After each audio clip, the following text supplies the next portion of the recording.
everybody, it's KelseeBrianaJai here with a review and wear test and demo using two new Becca products. The two products that I have are the Anti-Fatigue Under Eye Primer and the Under Eye Brightening Setting Powder. These products really weren't on my radar. I honestly wasn't going to try these out until I went over Mel's house. She had them and I was like, okay, I'll test them out for myself on my own to see if I can use them, and I figured you guys would want to know, especially if you are close to my complexion. Let's start off by first talking about the primer. I think that this is packaged so cute. It's in this really pretty crystal clear container and you can see the product through it. It's blue. This product retails for $32. There is 0.13 ounces or 3.7 grams of product in here. It doesn't have a mirror. Here is the product. So the details on Sephora.com say that this is a cooling anti-fatigue eye balm and primer in one that preps the skin for smooth makeup application. It says coverage can only go so far. This priming balm smooths and blurs the look of fine lines while reducing puffiness. Infused with cucumber, matcha, green tea, and caffeine, the sheer and velvety texture effortlessly melts into the skin to condition the eye area. It perfectly preps the under eye for corrector and concealer application so makeup never creases or looks cakey. So I have it on under one eye only, and I'll let you guys see that in the demonstration. I'm not going to tell you which. Just tell me if you think one eye looks smoother than the other. You put this on before you do anything under your eye as well as on your orbital bone, and it's supposed to be a primer to smooth and to puff. This is meant to basically blur the lines of imperfection underneath your eyes. They also say that this can be used throughout the day to revitalize under eye. I'm not going to do that just because of the amount of makeup that I wear. I like to set my under eye with powder. I know that going over it with a balm like this is going to cake it up and just make the products peel off, so I don't like that.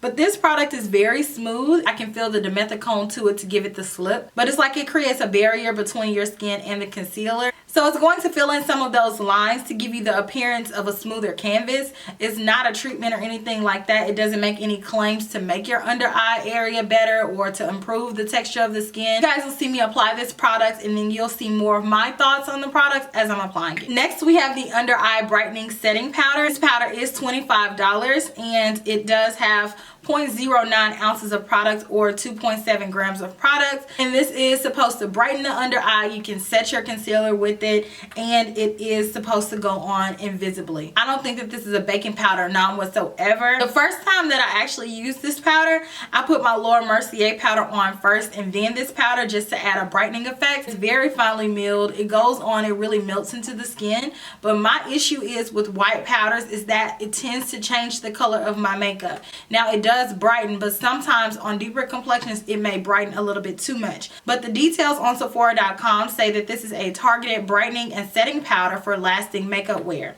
This weightless invisible loose powder brightens and sets under eye makeup for lasting wear. Infused with light reflecting pearl powders, it instantly blurs the appearance of fine lines without settling into them. I used products that I typically do. I already had on my foundation first and then I applied the primer on one side, my concealer, and then set it with the powder, and on the other side I skipped the primer and then I did my concealer and my powder just to see if there's a discernible difference in whether or not the primer is actually working for me. I'm gonna go ahead and jump into the demonstration, that way you guys can see me use these products and see them in action. Then I'll come back and check in and let you guys know how these products wore and what they look like throughout the hours. So I already have my foundation on, but I intentionally skipped my under eye because I knew I was going to be trying out this product. I'm just going to scoop a little bit out. It doesn't really say how much to use, it just says to pat it. So I got a little bit on the back of my hand and I'm going to take that and pat it underneath my eye.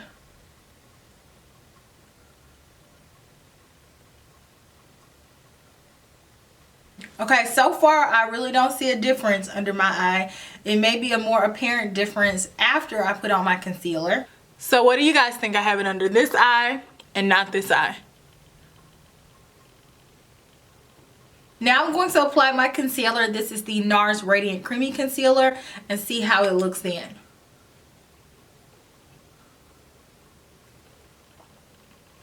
I don't see a difference in it. I'm going to go ahead and set the under eye with the powder. This is a Wayne Goss number 16 brush.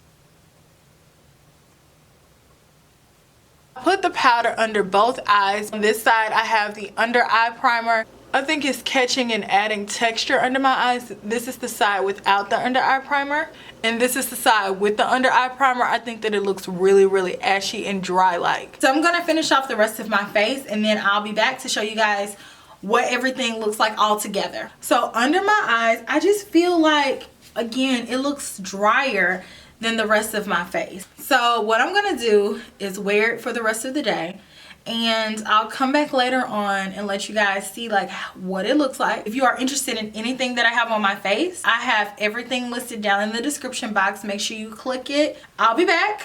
We'll see how this wears. Stay tuned. I've had my makeup on for 8 hours now. I can't tell a difference from one eye to the next. My concealer has creased just a touch. I don't feel like the side with the under eye primer looks any smoother than the side without it.